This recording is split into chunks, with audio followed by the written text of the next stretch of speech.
নমস্কার বন্ধুরা, টুয়ার রান্নাঘরে সকলকে স্বাগত জানাই। আজকে তৈরি করব কোকোনাট চাটনি, যেটা ধোসা বা ইডলির সাথে খাওয়া হয়।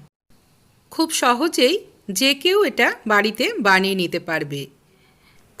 রেসিপিটা ভালো লাগলে একটা লাইক আর বন্ধুদের শেয়ার করার জন্য অনুরোধ রইল।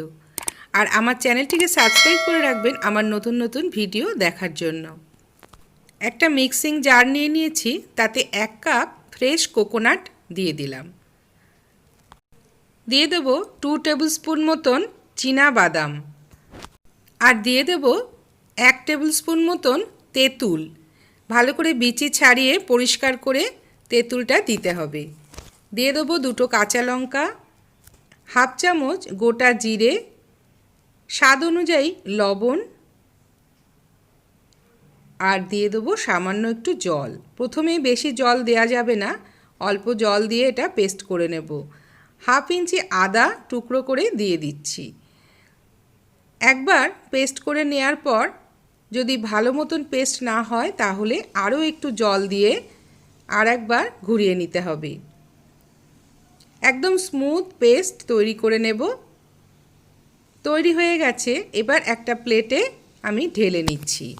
অর্ধেক কাজ হয়েই গেছে, আর একটু বাকি আছে, সেটা দিলেই একদম পারফেক্ট কোকোনাট চাটনি তৈরি হয়ে যাবে। তার জন্য একটু তড়কা লাগাতে হবে।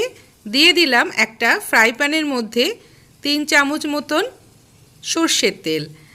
সর্ষের তেলটা গরম হয়ে যাওয়ার পর 1 চামচ সর্ষে দিয়ে দেব। সর্ষেটা যখন একটু ফাটতে শুরু করবে তার মধ্যে দিয়ে দেব 1 চামচ বিউলির ডাল আর একটা শুকনো লঙ্কা। লঙ্কার পরিমাণটা আপনারা বাড়িয়ে দিতে পারেন। আমি খুব বেশি ঝাল করব না, তাই একটা লঙ্কাই দিলাম। এবার একদম লো ফ্লেমে এটা নেড়ে চেড়ে একটু ফ্লেভার যতক্ষণ না আসছে ততক্ষণ নাড়তে হবে। কটা কারি পাতা দিয়ে দেবো, তবে গ্যাসের ফ্লেমটা বন্ধ করে কারি পাতাটা দিতে হবে, না হলে কারি পাতাটা পুড়ে যাবে। হয়ে গেছে তড়কা দেয়া। এবার তড়কাটা আমি কোকোনাট চাটনির মধ্যে দিয়ে দিচ্ছি। ভালো করে মিশিয়ে নিলেই একদম রেডি হয়ে যাবে কোকোনাট বা নারকেলের চাটনি। বাড়িতে বানিয়ে সবাই এনজয় করুন। আজকের মতন আসি বন্ধুরা, সবাই ভালো থাকবেন, সুস্থ থাকবেন।